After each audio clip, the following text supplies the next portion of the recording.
నమస్కారం వార్తలకు స్వాగతం ముందుగా ముఖ్యాంశాలు స్పీడ్ అప్ బిజినెస్ తో ఇతర రాష్ట్రాల కంటే ఏపీ ముందుండాలి మంత్రి నారా లోకేష్ కలెక్టర్లకు సూచన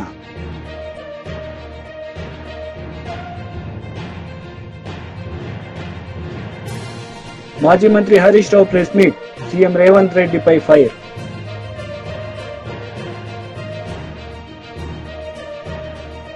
పొట్టి శ్రీరాములు ఆత్మార్పణ దినం కార్యక్రమంలో సీఎం చంద్రబాబు నాయుడు పాల్గొన్నారు. ఈ సందర్భంగా ఆయన ప్రసంగించారు. పటేల్ పట్టాభితో ఏర్పాటైన కమిటీ మద్రాసు నగరాన్ని వదులుకుంటే తెలుగు రాష్ట్రం ఇస్తామని ఒక కండిషన్ పెట్టారు. చాలా నగరాలు వదులుకున్నాం మనం. చరిత్రలో మీరు ఒకసారి చూస్తే అభివృద్ధి చేయడం, అక్కడి నుంచి మళ్లీ రావడం, మళ్లీ అభివృద్ధి చేయడం, ఇది ఒక విధంగా చరిత్రలో మనకు పడిన ఇబ్బందులు కూడా ఇవన్నీ కారణాలు. దానిపైన కమిటీ వేసి మళ్లీ పెండింగ్ పెట్టాడు నెహ్రూ గారు. అవన్నీ పెండింగ్ పెట్టిన తర్వాత మీరు ఒకసారి చూస్తే పొట్టి శ్రీరాములు గారు చేసిన త్యాగంతో అది కూడా మనం చూసినప్పుడు ఈయన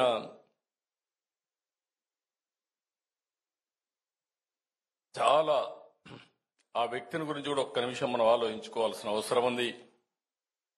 1901 మార్చి 16న మద్రాసులో గురవయ్య మహాలక్ష్మమ్మ దంపతులకు జన్మించారు పడమటి పల్లిలో.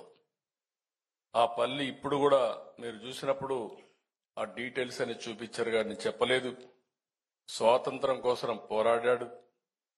సామాజిక ఉద్యమంలో పోరాడి ఎవరైతే షెడ్యూల్ కులాలున్నారో ఆ రోజుట్లోనే వాళ్ళ హక్కుల కోసం పోరాడినటువంటి ఒక సామాజిక వాది, మానవతావాది పొట్టి శ్రీరాములు గారని చెప్పి కూడా నేను మీకు తెలియజేస్తున్నా. ఆయన ఈ దీక్ష చేస్తే ఆ రోజు నెహ్రూ టెలిగ్రామ్ పంపించాడు దీక్ష విరమించమని. కానీ ఏ మాత్రం కూడా వినకుండా ఆయన చేసిన తర్వాత ఉద్యమం వచ్చింది. ఆ ఉద్యమ ఫలితమే మనకి ఈరోజు రాష్ట్రం వచ్చే పరిస్థితికి వచ్చింది. ఇంకొక పక్కన మీరు చూస్తే ఆయన చనిపోయిన తర్వాత తెన్నేటి విశ్వనాథం శాసన మండలి సభ్యుడు, ఇంకొక పక్క సీతారామయ్య కేంద్ర వైఖరిని తప్పుపడుతూ అప్పుడు రాజీనామాలు చేశారు. దాంతో ఓసారి ఉద్యమాలు చూసినప్పుడు మీరు ఒక విచిత్రంగా ఉంటాయి. ఒక ఉద్యమం చేసేటప్పుడు ఒక్కొక్కరు గారు రాజీనామాలు చేసి ఇలాంటి రాజకీయ పరిణామాలు కూడా తోడైతే ఉద్యమం తీవ్రం అవుతుంది. దానివల్ల పాలకులు దిగొస్తారు. ఆ విషయం వారు చేసే పరిస్థితికి వచ్చారు. ఇవన్నీ చేసిన తర్వాత ఉద్యమ తీవ్రతను గుర్తుపెట్టుకొని ఒకటి పొట్టి శ్రీరాములు గారి త్యాగం, తర్వాత ఉద్యమం, ఇవన్నీ గుర్తుపెట్టుకుని 1952 డిసెంబర్ 19న ఆనాటి ప్రధానమంత్రి నెహ్రూ గారు దిగొచ్చి ఆంధ్ర రాష్ట్రం ఏర్పాటు చేస్తామని అనౌన్స్ చేశారు. అది చరిత్ర. అక్కడి నుంచి మీరు చూస్తే రాష్ట్రం వచ్చింది. నాయకులు ఏం చేయాలని ఆలోచించారు. మళ్ళా విడిపోయారు. కమ్యూనిస్టులు విజయవాడ కావాలన్నారు రాజధాని. సంజీవ్ రెడ్డి గారు వీళ్ళంతా కలిసి మాజీ మంత్రి కాకాని గోవర్ధన్ ప్రెస్ మీట్ నిర్వహించారు. ఈ సందర్భంగా ఆయన మాట్లాడారు. ఇలా తీసుకోబాకండి, ఆ పక్కన తెలుగుదేశం వాళ్ళు కూర్చొని నామినేషన్ తీసుకోండి అంటే తీసుకోవాలా, ఎవరన్నా ఉంటే వాళ్ళు తీసుకొని నామినేషన్ చించేస్తే గమ్ముకోవాలా. పోలీసులు ఏదైనా మాట్లాడితే నేరుగా జీపీకి ఇచ్చండి, తీసుకెళ్లి పోలీస్ స్టేషన్ లో కూర్చోబెట్టండి అని చెప్పినటువంటి పరిస్థితి ఏర్పడింది. దానివల్ల వదిలేశాం. ఎన్నికల అధికారులకు అసలు శిక్షణ లేదు, అసలు రూల్స్ తెలియదు, ఏ విధంగా నామినేషన్ తీసుకోవాలో, ఏ విధంగా ఎన్నిక జరపాలనేటువంటిది కూడా తెలియనటువంటి పరిస్థితి. మొత్తాన్ని ఆ అధికారులుగా కూడా టీడీపీ నాయకులే వ్యవహరించారు. అయితే ఎంత బాధాకరమైనటువంటి విషయాలంటే ఈ సంఘటనకు సంబంధించి హైకోర్టు కొన్ని దగ్గర ఎవరైతే డిమాండ్ చేస్తారో వాళ్ళకి సంబంధించినటువంటి సీక్రెట్ బ్యాలెట్ పెట్టండి అని చెప్పి చెప్పడం జరిగింది. ఆ సీక్రెట్ బ్యాలెట్ లో దాని ప్రకారం ఇందుకూరుపేటకు సంబంధించినటువంటి నెల్లూరు జిల్లాలో కుడితిపాలెం TC12 టెరిటోరియల్ కాన్స్టిట్యున్సీ 12కి సంబంధించి వాళ్ళు అక్కడ ఉన్నటువంటి వాళ్ళందరూ కూడా అధికారులని మీరు హైకోర్టు ఆర్డర్ ఉంది, హైకోర్టు ఆర్డర్ ప్రకారం మాకు బ్యాలెట్ పెట్టండి అని చెప్పారు, సీక్రెట్ బ్యాలెట్ పెట్టండి. అభ్యంతరం లేదు ఎవరి దగ్గర. సీక్రెట్ బ్యాలెట్ ని అధికారులు నిర్వహించారు. నిర్వహించి ఆ స్కూల్ బోర్డు మీద రాశారు ఆమారి పాపమ్మ 39 ఓట్లు, మెట్ట శ్రీనివాసరెడ్డి 36 ఓట్లు బోర్డు మీద రాశారు. అక్కడ నిర్వహించినటువంటి అధికారులు ఆ బోర్డు మీద రాసేశారు. ఆమారి పద్మమ్మ అనే ఆమెకి 33 ఓట్లు వచ్చాయి, వైఫ్ ఆఫ్ సుధాకర్. మెట్టా శ్రీనివాసరెడ్డి సన్న పుల్లారెడ్డికి 36 ఓట్లు వచ్చాయని చెప్పి ఆ బోర్డు మీద రాసి డిక్లేర్ చేశారు. ఆ తర్వాత ఈ సెగ్మెంట్ పోయిందని తెలిసి కోవూరు నియోజకవర్గం పోలీసు అందరినీ, సిఐని, ఎస్ఐని అందరినీ వెంట పెట్టుకుని పోయి అక్కడ ఉన్నటువంటి నాయకులు వెళ్లి వాళ్ళని లాగేసి అధికారులు మీరు ఎట్లా సీక్రెట్ ఓటు పెడతారని చెప్పి చేతులు ఎత్తాల్సిందే అని చెప్పి చేతులు వాళ్ళు ఎత్తకముందే వీళ్ళే తెలుగుదేశం పార్టీకి సంబంధించినటువంటి వ్యక్తులే ఆ శ్రీనివాసరెడ్డికి గెలిచినట్టుగా డిక్లేర్ చేసేసారు. ఎన్నికల అధికారి తెలుగుదేశం పార్టీ వాళ్ళు చెప్పినట్టుగా ఆయన గెలిచినట్టుగా ప్రకటించారు. ఎవడన్నా మాట్లాడితే అక్కడ ఉన్నటువంటి సిఐ, కోవూరు సిఐ పక్కన చేరి సిఐలు, ఎస్ఐలు మాట్లాడినట్టుగా అడుగుతున్నారు. అంటే ఈ ఎన్నికలు మీరు ఎందుకు జరిపినట్టు? మీరు నేరుగా నామినేట్ చేసుకుంటే పోయిండేది. మేము ప్రజాస్వామ్యబద్ధంగా ఎన్నికలు జరుపుతున్నామని చెప్పి ఎంత నేతృత్వంగా, ఎంత బెదిరింపు ధోరణిలో ఎన్నికలు జరిగితే దీనిని ఏమనుకుంటారు అనేటువంటిది ఒకసారి ఆలోచన చేసినటువంటి పరిస్థితి. అదేవిధంగా సర్వేపల్లి నియోజకవర్గానికి సంబంధించి వెంకటాచలం మండలంలో కస్మూరు గ్రామంలో నామినేషన్ వేయడానికి అక్కడికి వస్తే సిఐ వెళ్లి ఆ పేరుతో సహా ఈ పేరున్నటువంటి వ్యక్తి ఎవరో అని అడిగి TV9 న్యాయ పోరాటానికి నటుడు మోహన్ బాబు దిగొచ్చి బహిరంగ క్షమాపణ చెప్పారు. ఆయన దాడిలో తీవ్రంగా గాయపడి యశోద ఆసుపత్రిలో చికిత్స పొందుతున్న రంజిత్ ను పరామర్శించారు. రంజిత్ కు కుటుంబ సభ్యులకు సారీ చెప్పారు మోహన్ బాబు. రాష్ట్ర ఆర్థిక పరిస్థితిపై ప్రతిపక్షంలో ఉన్న బీఆర్ఎస్ తప్పుడు ప్రచారం చేస్తుందని ఉప ముఖ్యమంత్రి మల్లు భట్టి విక్రమార్క మండిపడ్డారు. ఖమ్మంలో మీడియాతో మాట్లాడిన డిప్యూటీ సీఎం రాష్ట్ర అప్పులకు సంబంధించి లెక్కలను గణాంకాలతో సహా వివరించారు. 10 ఏళ్ల కేసీఆర్ సర్కార్ చేసిన అప్పులకు వడ్డీలు చెల్లించేందుకే మళ్లీ రుణాలు తీసుకోవాల్సిన దుస్థితి దాపరించిందని ఆందోళన వ్యక్తం చేశారు. అసెంబ్లీ వేదికగా ఎవరు ఎన్ని అప్పులు చేశారో చర్చించేందుకు తాము సిద్దంగా ఉన్నామని స్పష్టం చేశారు. 40,154 కోట్లకి పెట్టిల్లారు. సో ఈ మొత్తం కలిపి 7,11,911 కోట్లు ఉన్నాయి. ఇది రాష్ట్ర ప్రభుత్వం ఆయా బ్యాంకులకి, కార్పొరేషన్లకి, లేకపోతే ఉద్యోగస్తులకి, కాంట్రాక్టులకి కట్టాల్సిన అప్పులు. ఇవి లెక్కలతో సహా రేపొద్దున శాసనసభలో కూడా వాళ్ళని చర్చ పెడితే ఆ చర్చలో చూపించడానికి కూడా సిద్ధంగా ఉన్నాను. దానికంటే ముందు ఈ రాష్ట్ర ప్రజలకి గత కొన్ని రోజులుగా హరీష్ రావు గారు, ఇవాళ ఇంకా ఒకళ్ళిద్దరు కూడా మాట్లాడారు. మరి ఇంత పచ్చి అబద్ధాలు ఉన్నవా? ఇవన్నీ దాస్తే దాగే కాదు, ప్రభుత్వ రికార్డులో ఉండే, బ్యాంకుల దగ్గర ఉండే లెక్కలే ఇవన్నీ. సో ఇది ఒక వాస్తవ పరిస్థితి. లేకపోతే మీరు అప్పులు విపరీతంగా చేస్తూ ఉన్నారు, మీరు కూడా మేము చేసాం, మీరు కూడా చేశారని చెప్తా ఉన్నారు. మేము చేసాం, మీరు చేశారంటున్నారు. మీరు చేసిందేమో మీరు తినటానికి, మేము చేసిందే మీరు తెచ్చిన అప్పులను ఆ అప్పు అసలు వడ్డీ కట్టడానికి అప్పు చేస్తున్నాం. ఉదాహరణకి మేము ఇప్పటికల్లా 54,118 కోట్లు అప్పు చేశాం FRBM లిమిట్ ప్రకారం. కానీ తిరిగి కట్టింది, అప్పు కట్టింది, ఇవన్నీ కూడా చేసింది దేనికంటే ఈ 10 నెలల్లో 11 నెలల్లో 66,772 కోట్లు అప్పు వడ్డీ కలిపి కట్టారు. అంటే తీసుకున్న అప్పే సరిపోక ఇంకా రాష్ట్ర ప్రభుత్వం నుంచి ఆదాయాన్ని కూడా కలిపి మీరు తెచ్చిన అప్పు మీరు తినడానికి మేము కట్టింది 722 కోట్ల రూపాయలు.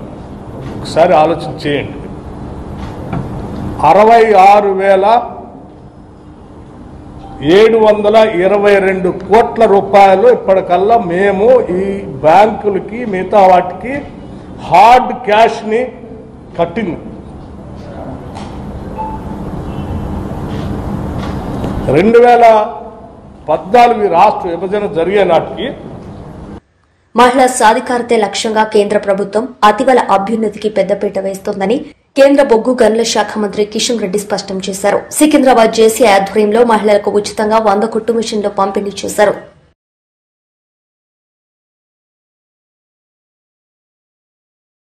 కేసీఆర్ హయాంలో ఉన్న మెన్యూకు కాంగ్రెస్ ప్రభుత్వం ఇచ్చిన మెనూకు తేడా ఏం లేదని బీఆర్ఎస్ నాయకులు ఆరోపించారు.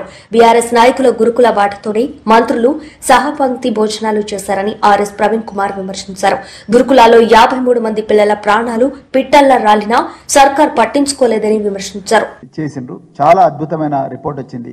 ఎప్పుడైతే ఈ రిపోర్టు మా అధినాయకులు కేసీఆర్ గారికి ఇచ్చినామో, ఎల్పీ మీటింగ్లో అంటే శాసనసభాపక్ష మీటింగ్లో ఇచ్చినామో, రేవంత్ రెడ్డి ప్రభుత్వం వెన్నులో చలి పుట్టింది.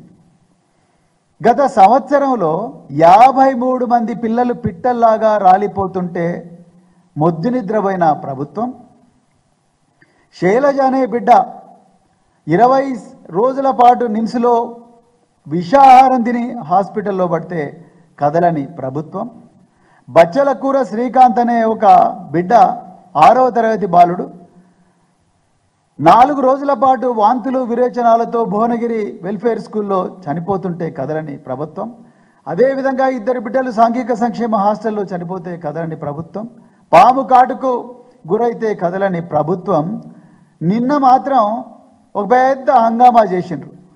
మంత్రులు, తర్వాత ఎమ్మెల్యేలు వీళ్ళందరూ వాళ్ళ కార్యకర్తలను తీసుకొని పెద్ద ఎత్తున పోయి డైనింగ్ హాల్లో కూర్చున్నారు. డైనింగ్ హాల్లో కాదు, కొంతమంది డైనింగ్ హాల్లో కూర్చున్నారు, కొంతమంది బయట షామియానా వేసి మంచిగా బిస్లరీ బాటిల్ అవి పెట్టుకొని కూర్చొని పిల్లలతో కలిసి అన్నం తిన్నట్టుగా డ్రామా వేసిండ్రు.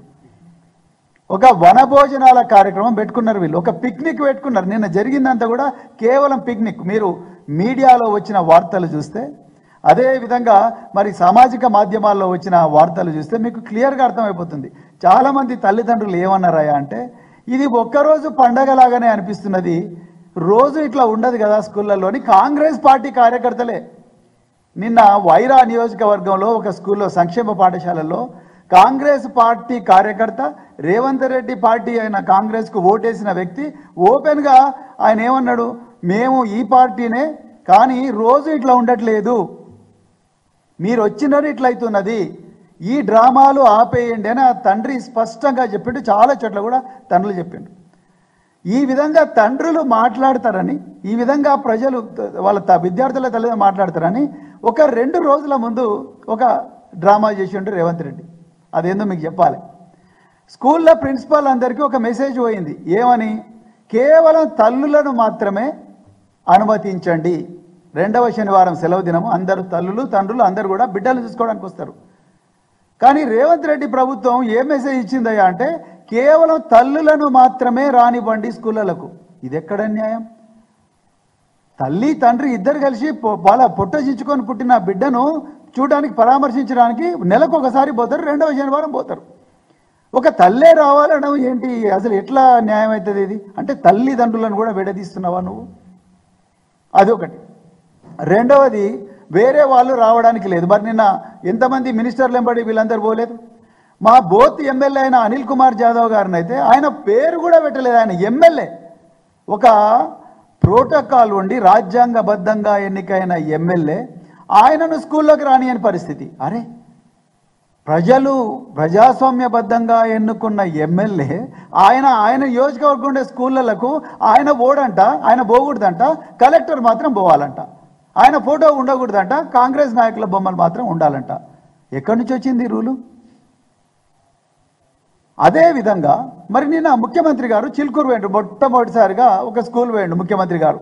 చిలుకూరు పోయి ఆయన ఎట్లా తిన్నాడు, పిల్లలు ఎట్లా కూర్చోబెట్టుకున్నాడు, అవన్నీ ఇక్కడ చర్చ అనవసరం. కానీ విషయం చెప్పాలి. ఆయన మాట్లాడుతూ ఏమన్నాడు? ఇది అందరూ తెలంగాణ ప్రజలు గమనించాలి. ఎందుకంటే అబద్ధాలే ఊపిరిగా బతుకుతున్న ఈ ముఖ్యమంత్రి గారు నిన్న ఇంకొక పిల్లల ముందర, ముక్కు పచ్చలారని పిల్లల ముందర ఒక చక్కటి అబద్ధం చెప్పిండు. ఆయన ఏం చెప్పిండండి ముఖ్యమంత్రి గారు?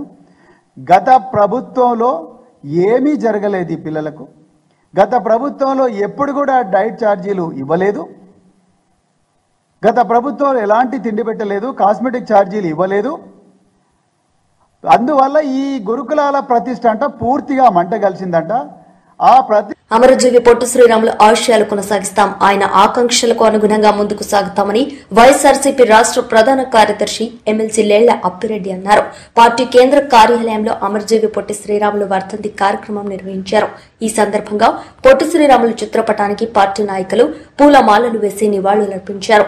నాయకుల త్యాగ ఫలితంగా దేశానికి స్వాతంత్రం సంపాదించి 40 ఏళ్ళు ఆ తరువాత ఈ రాష్ట్రానికి సంబంధించి తెలుగు మాట్లాడే వాళ్ళందరూ కూడా ఒక ప్రాంతంలో ఒక రాష్ట్రంలో ఉండాలనే భావన కలిగినటువంటి వ్యక్తిగా నిస్వార్థంగా తెలుగు రాష్ట్రం ఏర్పాటు కావాలనే భావంతో ఆయన ముందుకు సాగినటువంటి ప్రక్రియలో చివరికి ఆయన ఆమరణ నిరాహార దీక్ష చేపడితే ఆ రోజున నిజంగా దురదృష్టం. ఎందుకంటే మనం అనుకుంటా ఉన్నాం 1947కు ముందు జరిగినటువంటి సంఘటనలు, ఉద్యమాలు, ఫలితాలు, బాధలు, ఇబ్బందులు అది కూడా మనం అనుకుంటా ఉంటాం, చరిత్రలో చెప్పుకుంటా ఉంటాం. కానీ దురదృష్టం దేశానికి స్వాతంత్రం వచ్చిన తరువాత కూడా ఒక భాషా ప్రయుక్తమైనటువంటి రాష్ట్రం కావాలని కోరుతూ శ్రీ పొట్టి శ్రీరాములు గారు ఆమరణ నిరాహార దీక్ష చేపడితే ఆ నిరాహార దీక్ష ఉపసంహరించడానికి, ఆయన్ని బతికించడానికి ప్రయత్నం చేసినటువంటి పరిస్థితులు కూడా లేవనేది చదువుకున్నప్పుడు, నిజంగా చరిత్ర చూస్తున్నప్పుడు, చదువుతున్నప్పుడు నిజంగా కొంత బాధ కలుగుతున్నటువంటి పరిస్థితులు కూడా కనిపిస్తూ ఉన్నాయి. కానీ ఇవాళ గర్వంగా చెప్తున్న ఆంధ్రులు ఆరంభ సూర్యులు కారు. ఆంధ్రులు ఏ కార్యక్రమాన్ని తీసుకున్నా కూడా ఆ కార్యక్రమం నిర్మించడం కూడా నిర్విరామంగా ముందుకు సాగడం కోసం, ఏ సమస్య పరిష్కారం కోసం అయితే పోరాటం చేస్తారో ఆ పోరాటాల్ని చివరి వరకు కూడా తీసుకువెళ్లి ఆ సమస్యకు పరిష్కారం చూపించగలిగినటువంటి నాయకత్వం ఆంధ్రులకు ఉన్నదని చెప్పడంలో ఇవాళ పొట్టి శ్రీరాములు గారు చేసినటువంటి త్యాగనితే మనందరికి కూడా ఇవాళ భౌతికంగా ఆయన మన మధ్య లేకపోయినప్పుడు కూడా ఆయన మనందరి హృదయాల్లో కూడా జీవించి ఉన్నాడు అని చెప్పడానికి ఆయన చేసినటువంటి త్యాగాన్ని ఈ రోజున గుర్తుకు తెచ్చుకుంటా ఉన్నాం. ఇవాళ చూస్తూ ఉన్నాం రాజకీయ వ్యవస్థలో ఇవాళ ఆలోచన చేస్తే ఏ కార్యక్రమం తీసుకున్నా కూడా నాకు ఏ లాభం జరుగుతా ఉందా, లేకపోతే నా పక్కన వాడికి ఏ లాభం జరుగుతుందనే భావంతో ముందుకు కొనసాగే రాజకీయ నాయకుల్ని, రాజకీయ పార్టీలు చూస్తూ ఉన్నాం.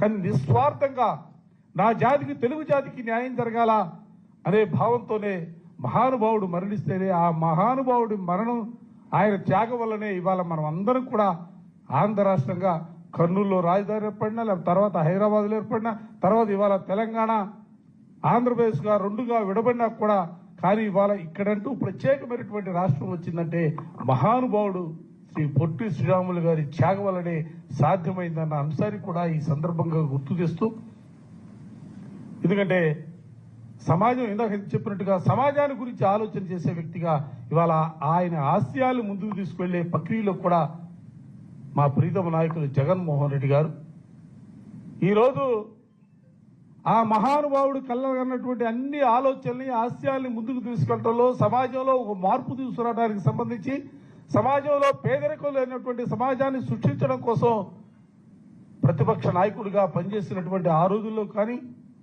ముఖ్యమంత్రిగా 5 సంవత్సరాలు పరిపాలన చేసినటువంటి పరిస్థితుల్లో కానీ, తిరిగి ఈ రోజున ఒక ప్రధానమైనటువంటి ప్రతిపక్షంగా రాజకీయ పార్టీగా వైఎస్ఆర్ కాంగ్రెస్ పార్టీ ఎప్పుడు కూడా మహానుభావుడు పొట్టి శ్రీరాములు గారి ఆలోచనల్ని, ఆశయాల్ని ముందుకు తీసుకెళ్లే దాంట్లో ఎప్పుడు కూడా మేము అందరం కూడా జగన్మోహన్ రెడ్డి గారి నాయకత్వంలో ముందుకు సాగుతామని మరొక్కసారి ఈ సందర్భంగా గుర్తుకు తెస్తూ, ఆ మహానుభావుడికి ఘనమైనటువంటి నివాళులు అర్పిస్తూ, భౌతికంగా లేకపోయినా మా అందరి హృదయాల్లో జీవించే ఉంటాడు పొట్టి శ్రీరాములు గారు. సూర్యుడు, చంద్రుడు, ఆకాశం ఉన్నంత వరకు కూడా ఆయన అందరి హృదయాల్లో కూడా చిరస్మరణీయుడిగా జీవించే ఉంటాడన్న అంశాన్ని కూడా ఈ సందర్భంగా గుర్తుకు తెచ్చుకుంటూ, ఏదో కొంతమంది వార్తలు ముగించే ముందు ముఖ్యాంశాలు మరోసారి.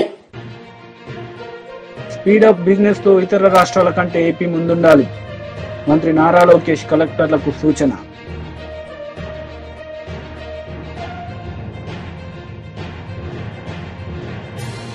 మాజీ మంత్రి Harish Rao press meet. CM Revanth రెడ్డిపై ఫైర్.